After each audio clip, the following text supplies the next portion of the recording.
We've got to stop tearing each other apart just because of our political beliefs, and we have to come together to get things done.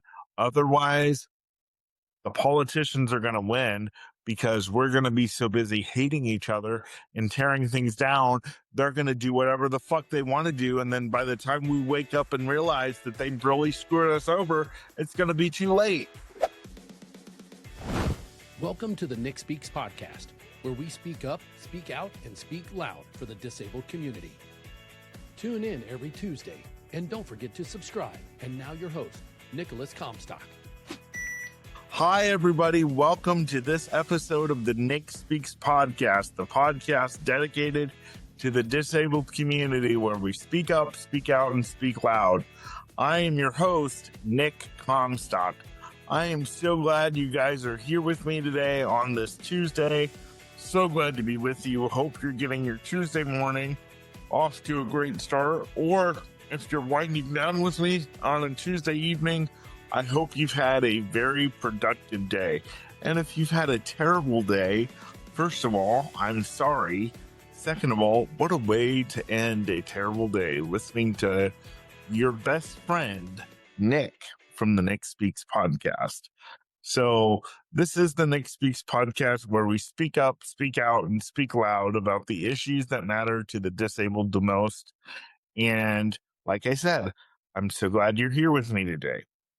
I want to talk to you guys today. You guys are stuck with me, and I wanted to give you a couple updates and really talk to you about some things that are on my heart. So first of all, I want to say that we are not that far from 1,000 subscribers on YouTube. So if you are watching this on YouTube right now and you have not subscribed to the Nick Speaks podcast here on YouTube, hit that subscribe button and please hit that notification bell. If you are listening on any of our platforms, Apple, Spotify, Amazon Music, iHeartRadio, if you're listening on any of those, please give the Nick Speaks podcast a review, and a 5-star rating would be nice as well.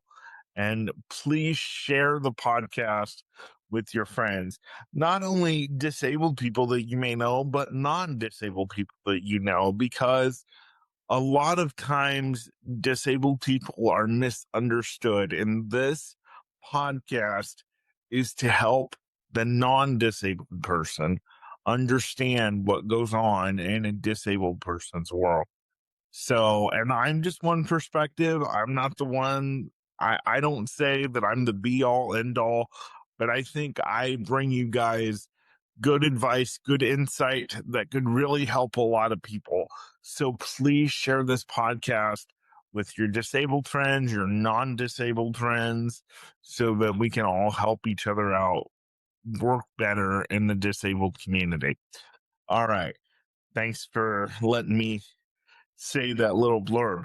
Also, I want to give a big thanks to my guests for the last 2 weeks, Jean Stuntz and Nicole Jorwick. Jean is from Dynamic Pathways, and Nicole Jorwick is from Caring Across Generations. Both of you ladies did awesome the past 2 weeks.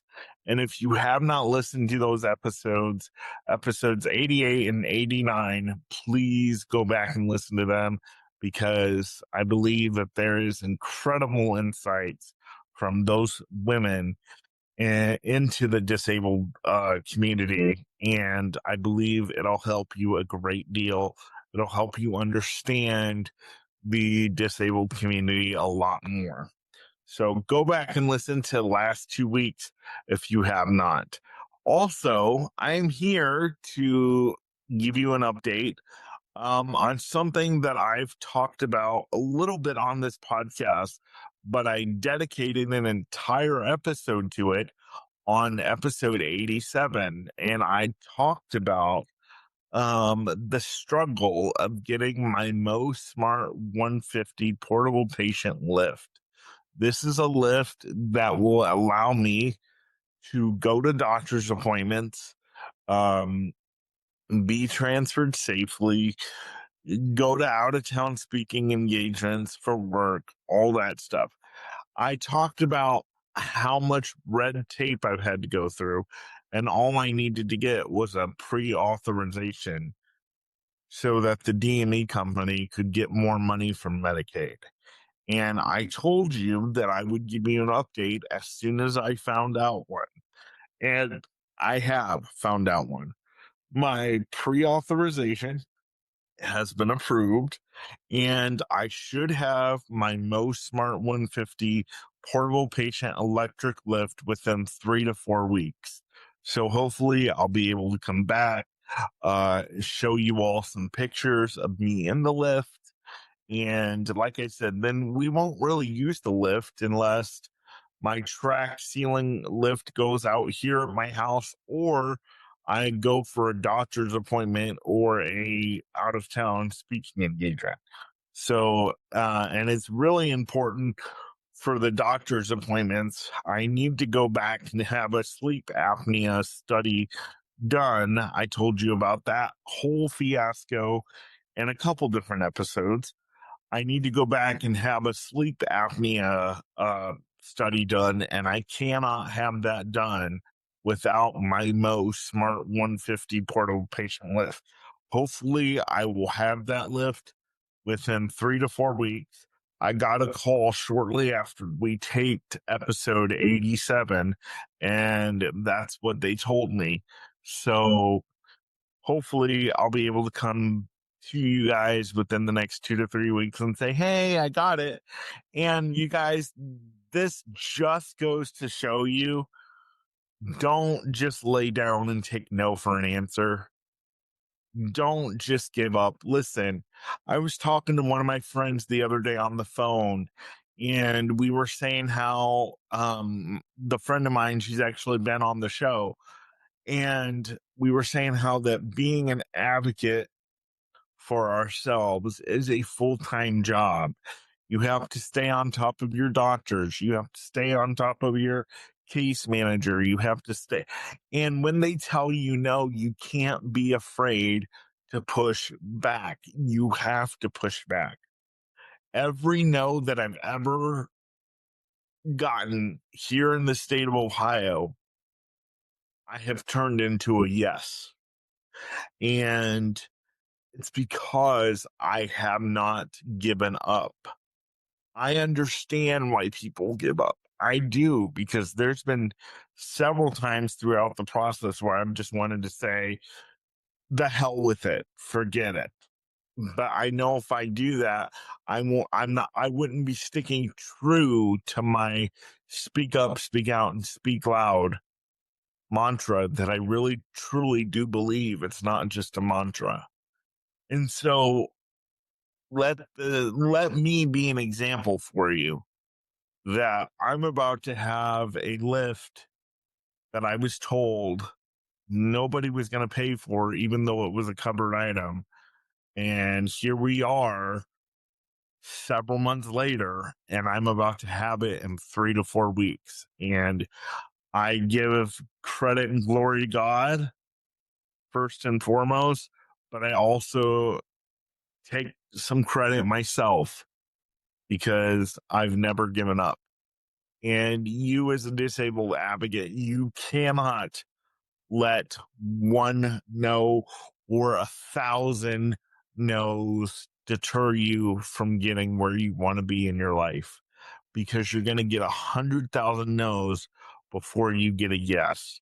And I wish I could tell you that it's going to be easier once you get that first yes, but it's not. It's not going to be easier. But I will tell you what it'll do. Once you start getting a couple yeses under your belt, you'll get hungry for the yes, and you'll start to taste the yes, and you won't want to give up until you get it. That's what'll happen when you get your first yes on something that you've been trying to get for a while. So I wanted to give you an update on that and let you know that I'll have that in 3 to 4 weeks, like I said. Today, guys, I want to talk to you about something that has been on my heart since last Saturday. I post a blog on my Facebook page. I started it a couple weeks before Christmas last year, and then my grandfather got really sick, so I took a break for a while. But I just recently started it up again.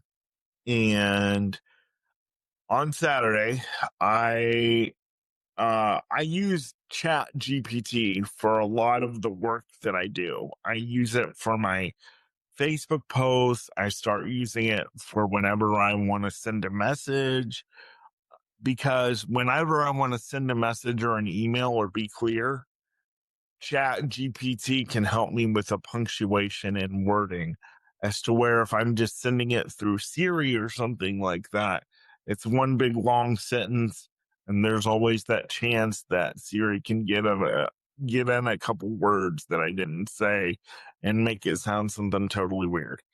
So I've been using Chat GPT a lot. Well, lately I've been having fun doing some AI photos. And so I took a photo of me, and I took a photo of President Trump. I didn't do anything with the photo with President Trump.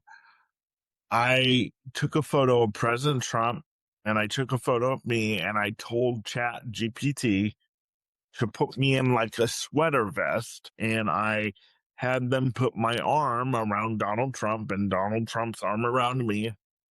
And I made this post, and I was bold. I took a chance, and I said, I'm not waiting for the White House to call me. I'm requesting a meeting. And I think the title was, I'm not waiting for the White House to call me. I am demanding a seat at the table.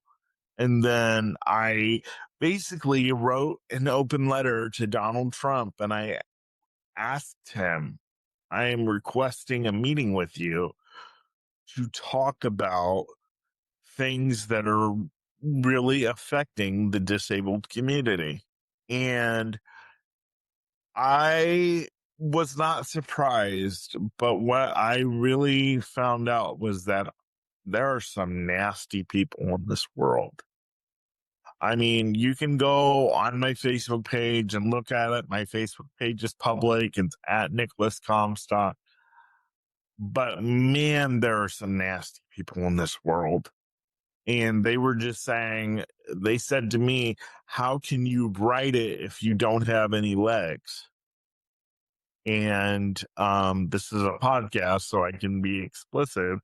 They were talking about, how can I ride President Trump's Johnson if I don't have any legs? Because they were assuming that I was, they were basically saying that we were being inappropriate together.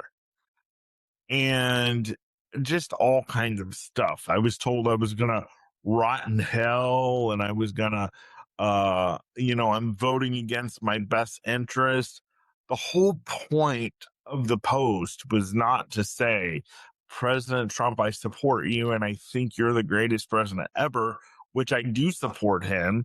And I don't bow down to him like a lot of his supporters do. There are things with Trump that I don't agree with, and I'm not going to get into that right now. That's not the purpose of this podcast.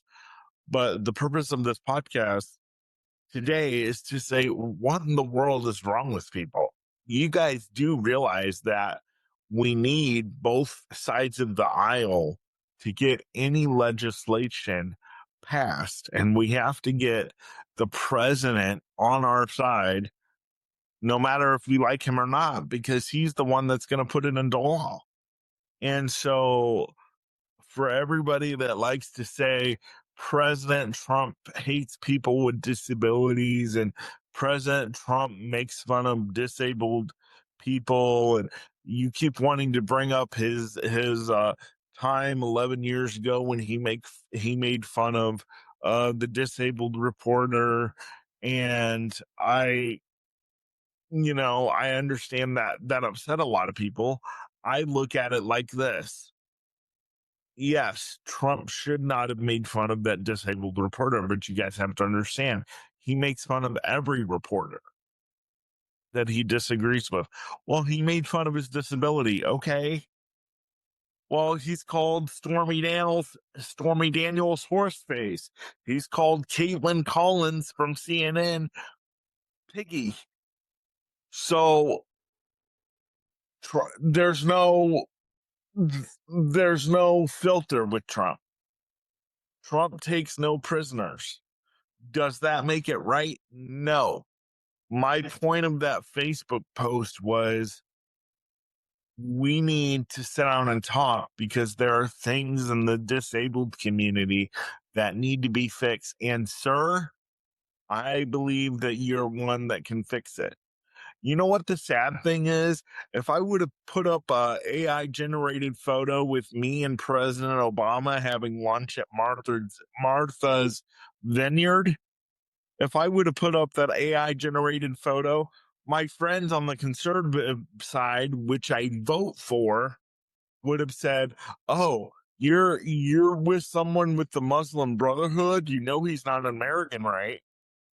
So if I would have generated an AI photo with any other Democrat, my own party would have come after me and said things like, it's not the Democrats who really help you, right? It's the Republicans. No, it's neither one of you. Because the last time the Republicans and the Democrats came together to do any serious legislation for people with disability was 36 years ago, this July 26th. And it's the ADA. And it doesn't have any teeth. The ADA doesn't really have any teeth, and it needs to seriously be updated. I've said this before on my podcast. The ADA is as old as I am, and it hasn't been updated since its inception. That is absolutely ridiculous. And I think it is absolutely hypocritical for the left to come after me when you guys are so, let's accept everyone. We're intolerable. We accept everyone's sexuality. We accept everyone's beliefs. We accept everyone if they want to identify as a chicken nugget. But the moment I say to the president of the United States, someone that a lot of you don't agree with, "Hey, Mr. President, it would be the honor of my life to sit down with you and talk with you about disability policy." And let me make something clear. It would be the honor of my life to sit down with any president of the United States and talk with them about disability policy, regardless on whether or not I voted for them. I did vote for President Trump 3 times, and I'm glad I did. And would I vote for him again? Yes. Do I believe he's going to run for a 3rd term? No. Because people said that about Obama when he got out of office. The crazy nuts on my side. They said he's going to try to run for a 3rd term. He's going to try to call off the election. That's what they said about Obama when he was set to leave office on the conservative side. I know because my family was one of the people touting that message. He's going to try to call off the election. No, he's not, and he didn't. And neither is Trump, okay? But anyway, we have to come together. No, yes, I do think one party runs the country better than the other. But you know what? At this point, who cares? Because neither one of them have done anything for the people of disabilities in the last 36 years to talk about. What really irritates me is last week we had 238 Congress members, 183 Democrats, and 55 Republicans. You see, y'all had to come together. And y'all came together last week to block a federal ban from taking place so that people can buy soda from their SNAP benefits. Now, there are some states that have taken it up on themselves to ban this. The three that I can think of right off the bat are Iowa, Nebraska, and Arkansas. They have said you cannot buy soda with your SNAP benefits. Well, I saw an article from Newsmax this week that said that 183 Democrats and 55 Republicans came together to stop a block from the federal level to continue to allow people from buy soda on food stamps. And I'm sitting here, really?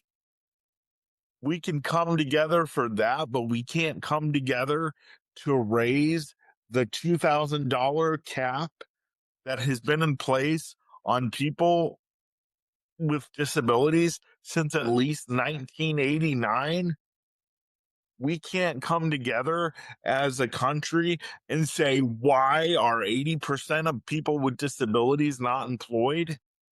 You guys are underutilizing the biggest workforce in America, in my opinion, which is people with disabilities. You want to see this economy take off like it never has before? Give the 80% of people with disabilities that are unemployed a fair shot at working. Not saying that all of them will be able to work a full-time or a part-time job, but at least give the 80% that say, I want to work and I believe I can, at least give us a fair shot. I've said this many times on the program, and today I'm going to mention the agency, and I don't care because I don't have to kiss anybody's ass. I was told by 2 states and 3 different counties that I'm unemployable because of my disabilities. Indiana told me, you know what, there's really nothing we can do, so basically you're out of luck. That's what they said. I came here to Ohio. They said the same thing in Richland County. Here in Columbus, they said after a 6-hour report, me putting pegs in a board of the size of a grain of rice and me trying to move my foot on a pedal to see if I can move an arrow around a screen, knowing that I can even barely lift my own foot without pain. I can't really lift it at all, but they thought I could move an arrow around a screen. After 6 hours of trying to do mindless bullshit like that, the state of Ohio looked at me and said, by my report and by my expertise, Nick, you have nothing to offer an employer. And these are people, Ohioans for Opportunities with Disabilities, OOD, likes to tout everyone's employable. Ohio likes to tout we are an equal opportunity employer. And I'm here to say, no, you're not. Because if you were, I would be employed right now. I wouldn't be struggling to try to figure out how to start a production company and keep my podcast afloat and all that stuff. If I was really employable, if I was really employable, I would probably have a job in marketing, which I am really employable, but nobody wanted to give me a chance because they wanted to take time and do stupid tests that have absolutely nothing to do with my capabilities or my talents. So yeah, I'm frustrated with both sides of the aisle. And all I was trying to do with that post on Saturday was, you know what, President Trump, we need to talk. You need to be aware. And I keep telling you guys all the time, presidents, no matter who they are, Democrat or Republican, they have so much stuff on their plate that people with disabilities and the issues that we face every day are at the bottom of their list. We have to speak up, speak out, and speak loud about the issues that affect us every day. And we have to get as loud as we can until they're like, okay, we hear you and we're going to do something. And you can't say, well, I'm not going to talk to that guy because that guy hates people with disabilities. First of all, I don't believe that Trump hates people with disabilities. Okay. I just don't. Should he have made fun of that reporter? No, he should not have made fun of that reporter. He shouldn't be disrespectful to any reporter.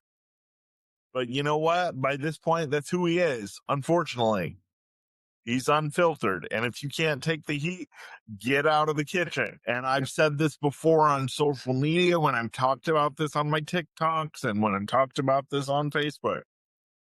If I would have been that disabled reporter in his shoes, yeah, I probably would have been a little upset that he made fun of my disability. But at the same time, as someone who comes from the disabled community and who says, treat me as a person without a disability, I probably would have sat back and thought, wow, he didn't take into account that I had a disability. He treated me just like he treats every other reporter that he disagrees with.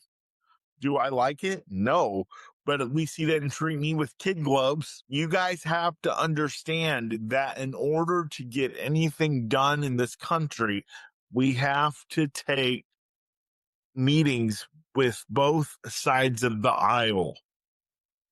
And you know what? Politicians have done their job the last decade, because all they've spent time doing ever since Trump went down the escalator, and this has happened on both sides, all they've spent time doing ever since Trump went down the escalator is to get one side to hate the other. But you know what? It's kind of interesting. I don't think one side's trying to get to hate. I don't think one side is trying to get the other to hate each other. Because if you're a Democrat, I have Democrat friends that can't stand Trump.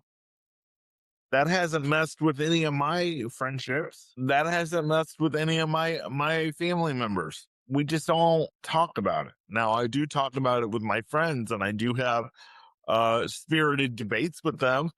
And I will say, it is the Democrats who are like, well, if you vote for Trump, I can't associate with you.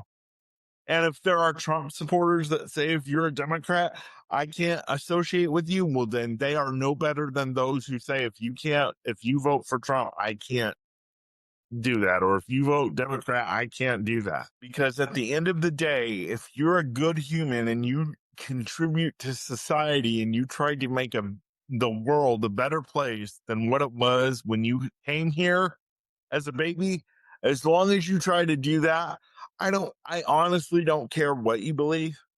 If you're not out here taking lives of innocent people, if you're not out here, just hating on people just to hate on people just because they don't believe the way you believe, and you just really try to make the world a better place, I don't care who you vote for. Heck, I don't care if you don't vote and you complain even though you don't vote. You know why? Because freedom of speech. People say all the time, if you don't vote, don't complain. I don't want to hear you about it. Oh, really? So you want to take their right away? Really? That's not what the military says. The military doesn't say, come be in the military. Otherwise, you can't complain about the rights that are going wrong in this country. What if the military came out and said, unless you almost died on the battlefield, you can't have anything to say about what's going on in this country? Then a lot of us would be in trouble because we didn't go in the military. Let me go back to the soda thing for just a second. I don't use food stamps to buy soda. I have occasionally, but I typically try not to. I get $62 a month in food stamps. $62 a month. I get $1,000 from the government between the cost of living adjustment I get, which is $810, and then the money that I received from my mother's retirement, which is $204. that comes to just over $1,000 a month. 30% of that, $294, goes to my rent. And then I have internet that I have to pay for. And I need internet because it's helping me do what I'm doing now.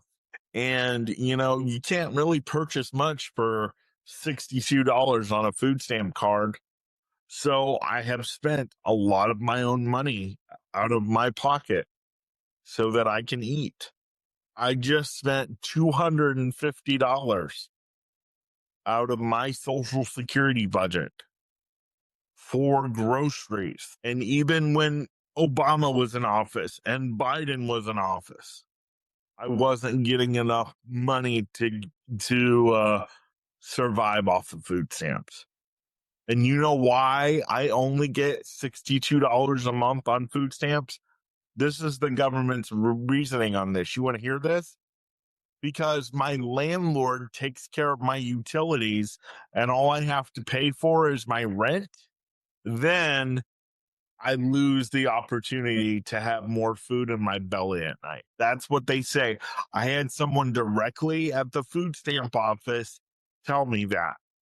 I hate it when they do that to you guys and they don't include you and you don't pay utilities because then you don't get more money in food stamps. So simply because I don't have an electric bill attached to my name, I don't have a gas bill attached to my name, I get food taken out of my mouth. And I'll just say this. I'm working hard to get off the system and be self-supporting away from everyone. I get a little bit of help with my finances. That's all I'll say. I get a little outside help. Has nothing to do with work. But I am doing everything I can to get off the system. People send me DoorDash gift cards. People will DoorDash food to my house. So I guess I won't have to not say what help it is. So I'll just say that people DoorDash food to my house. People give me DoorDash gift cards during the Christmas holidays. And I try to save those up. That's how I make it. Otherwise, a good portion of my money, 40 to 50% of it, goes to restaurants because I don't get enough money off of food stamps. And my caregivers, God bless their souls, as much as I love them, they're not real good cooks. I have one on my team that is an excellent cook. Unfortunately, they only work 2 days a week. Used to work 3 days a week. But now they got a better promotion at their job, and so they're only working here 2 days a week. That's another reason why I want to talk to President Trump and folks in Washington. Because why are 238 members able to come together in Congress and talk about, oh yeah, people need to get to be able to still get sugary sodas? Why are 238 people able to talk about that and solve that in a matter of time, but they're not able to get together in a matter of time and say, hey, let's fix the savings cap. Let's fix the 80% unemployment rate for people with disabilities. Let's fix you're going to lose your health care if you work too much. Or how about this? Let's give enough people money on disability so that they don't even, let's not give them enough money on disability. Let's give them enough money at their job so they don't have to worry about having government support. Isn't this the land of milk and honey? Isn't this the land of opportunity? Not for people with disabilities, it's not. I'm thankful for the waiver that I have. I'm thankful for the Medicare and the Medicaid that I have. But after all the red tape that I went through the past few months, and I'm still going through more of it, like that's why I'm getting tired of it. But believe you me, I'm not going to get so tired of it that I'm going to give up on advocating for myself. So, yeah, people, we are never going to get together if we don't stop hating each other because of our political beliefs. In Congress, I'll say this to you. You came together on the wrong issue. You've got marriage inequality for people with disabilities. You've got the pathetic $2,000 savings rule that's been in effect since 1989. You've got 80% of people with disabilities unemployed, either because they've just given up looking or they've decided to be an entrepreneurial like myself, or they've been told, guess what? You have nothing to offer an employer like I have. And Ohio, change your slogan because everyone is not employable. Does everyone deserve a fair shot? Yes, but everyone is not employable. And you're not an equal opportunity employer if Ohioans for people with disabilities is telling folks they have nothing to offer an employer because of their disabilities. You're not an equal opportunity at that point. At that point, you become a liar, and it needs to be dealt with. Vivek, if you're listening, you got 82% of the vote on primary night. Congratulations. This is the type of stuff that needs changed. Amy, if you're listening, you got the vote for the Democratic Party. Congratulations. Let's come together. Let's make this better for people with disabilities in Ohio, and eventually not just in Ohio, but across the country. We've got to stop tearing each other apart just because of our political beliefs, and we have to come together to get things done. Otherwise, the politicians are going to win because we're going to be so busy hating each other and tearing things down. They're going to do whatever the fuck they want to do. And then by the time we wake up and realize that they really screwed us over, it's going to be too late. But yeah, just President Trump, if you're listening, Baron, if you're listening, my name is Nick. I am the host of the Nick Speaks podcast. I would love a meeting with President Trump or someone from his administration to talk about the issues in depth of what people like myself have to go through on a daily basis. Because no president in my lifetime that I can remember, except before I was born, I was born in March of 1990. The ADA was put in place of July in 1990. So I came right on the crux of it about to happen. It happened later that summer. But other than that, no president in my lifetime has ever done anything that I can remember to change the lives of people with disabilities. And the only way that that can change is if somebody gets in President Trump's ear and says, this is what's going on. And I believe I can be that person. You know what? I don't have to be the only person. You can go to whitehouse.gov/contact and request a meeting, because that's what I'm going to do. Let me tell you about this as well. If you listen to Nicole Jorich's podcast from last week, episode 89, I'm going to put that episode in the show notes because I believe it's really important. You know, everybody likes to say, those that don't like Trump, everybody likes to say he wants to reinstitutionalize everybody and that have a disability and put us back in institutions again. And everybody thinks that we got rid of institutions. Well, guess what? No, we haven't. We haven't gotten rid of institutions. If you tuned in last week, you found out that 35 states still have state-run institutions for people with disabilities, and 7 of them are in Illinois. And just in Illinois alone, the general number is between $215,000 to $250,000. It's probably a lot higher, but that's the general number that Nicole gave us last week.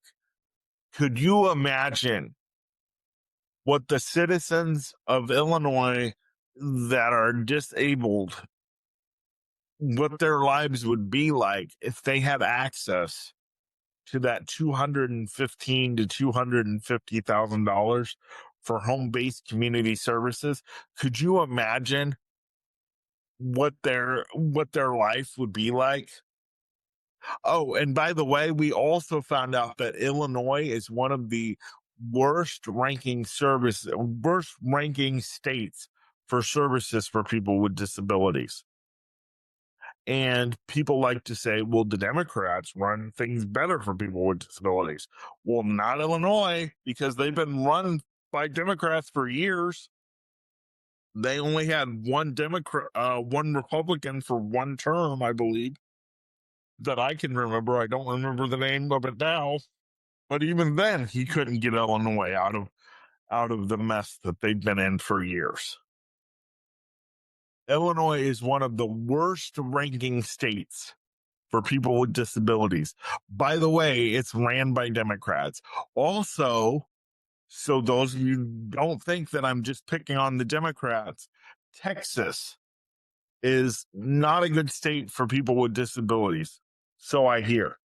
If you want to get 24-hour care in Texas, you can't live in your own home. You have to go into a facility. That's what a lot of people with disabilities in Texas have told me. Or you have to live in a group home.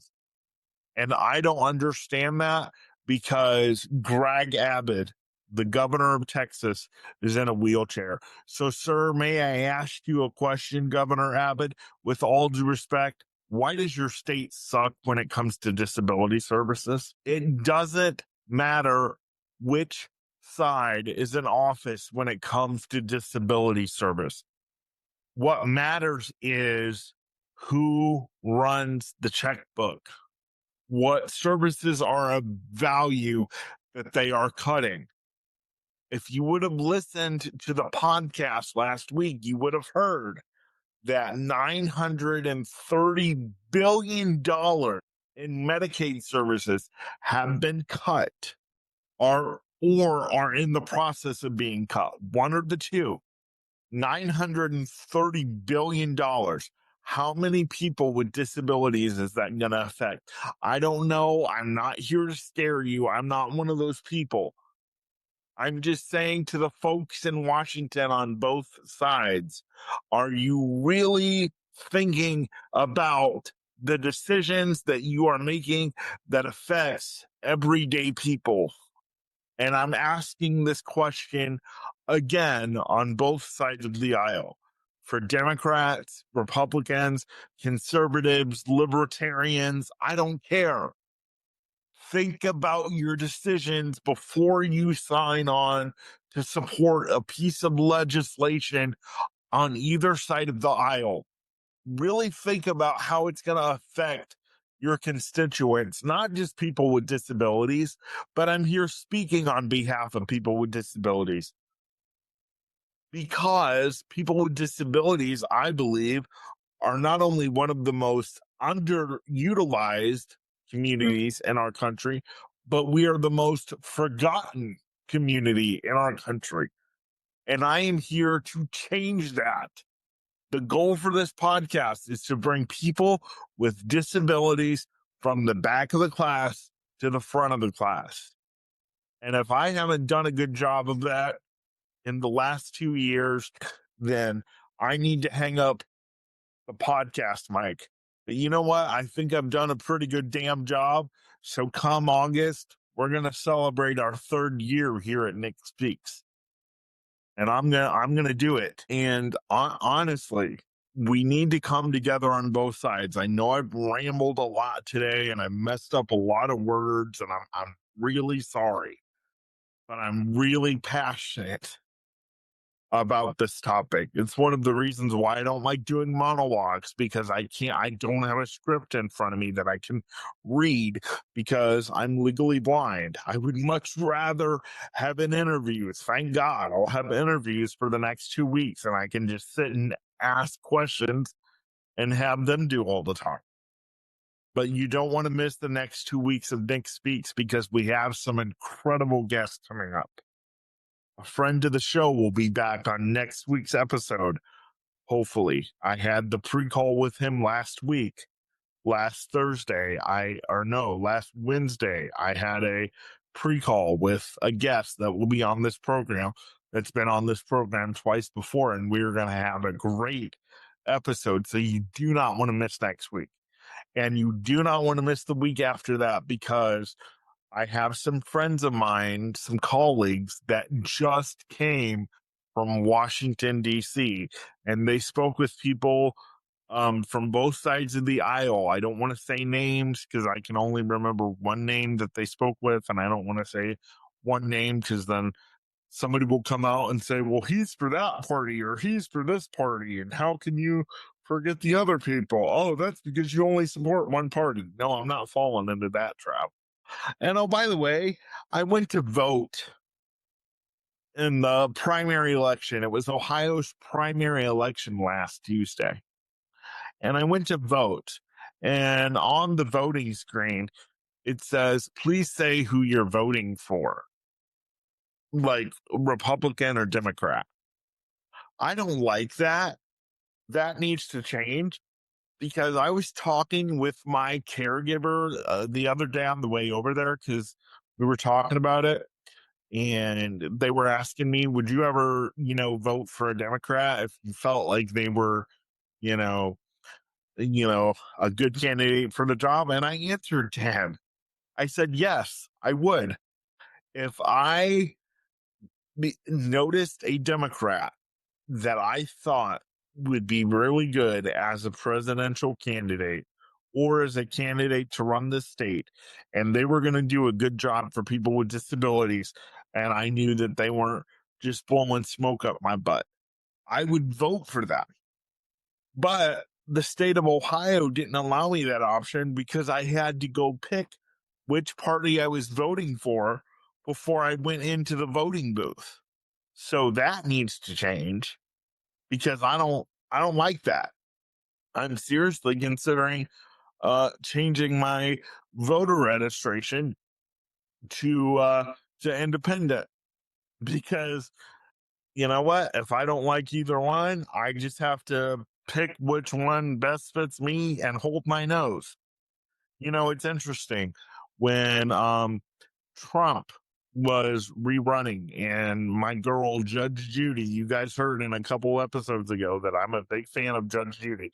My girl Judge Judy came out in support of Nikki Haley, and the supporter asked her if it came down to Trump or Biden, what are you going to do? And all she did was this. And for those of you that can't see me, I'm holding my nose. All she did was this. She was like, I'm going to go in, hold my nose, and just go to the voting booth. Some of us, that's just what we have to do, because neither candidate is good. You have to go the lesser between two evils. So yeah, a lot of this has been surrounded by disability policy today in politics. And I've said to people for years, I don't want to get into politics, because I really don't. But as I'm sitting here and my career is getting bigger by the day, it seems, disability is all about politics. And if I am going to see any of the change that I want to see, I may just have to step into it.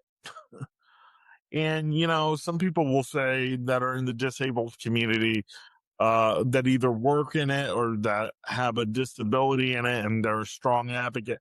they'll say, I'm not going to see the change in the disability community in my lifetime. Well, yeah, if you have an attitude like that, you probably won't. Because I tell you, I'm gonna work to see major change in the disability community, or I'm gonna die trying. And then hopefully I'll be able to give the torch onto somebody else. Thank you guys so much for listening to my rant, I guess you could say. Please follow and subscribe to the Nick Speaks podcast. You know, I barely bring this up. My Cash App is in my show notes. My Cash App should be in my link tree. If you could go to $Comstock90 and just send whatever you can to help keep this program coming to you on the air every Tuesday, like it's done for the last 2 years, I would really, really appreciate it, because it is an expense for me. I have a family member helping me with this. It is an expense for the both of us to keep this program on the air. So if you like what I do every week, if you love what I do every week, please consider opening your Cash App and going to Comstock and typing in $Comstock90. So whatever you can send would be greatly appreciative. You know, I'm not going to say whatever you can send. I'll say this: if those of you that are watching or listening could send me $50 a month, and I will not see the money. It'll go directly to my producing services, but it has to be sent to me. But I won't touch that money. It will go directly to my producing services. If you could send $50 a month to $Comstock90 to help with the funding of the producing services of Goodnight Podcasting Solutions, help them continue to produce this show every week, because I cannot do it without them, and I will not do it without them. They've been a great producer these last 2 years, and we're about to start our third one. So I hope you guys will stick around, because we have a lot of great plans up our sleeve and a lot of great guests coming up. I've told you within the next 2 weeks, we have great guests coming up. Even if we don't, I'll be here with a monologue, but right now they're on the schedule. So stay tuned for the next 2 weeks, and I will see you guys again soon. This is the Nick Speaks podcast, the podcast dedicated to the disabled community, where we speak up, speak out, and speak loud about the issues that matter to the disabled the most. I am your host, Nick Comstock. I will see you next week. Bye-bye. Thanks for tuning in to the Nick Speaks podcast, where we speak up, speak out, and speak loud for the disabled community. If today's conversation resonated with you, please like, subscribe, and hit that bell so you never miss a new episode. You can find Nick across all platforms by visiting his link tree in the show notes. And please leave a comment to join the conversation. Until next time, keep speaking up, keep speaking out, and keep speaking loud.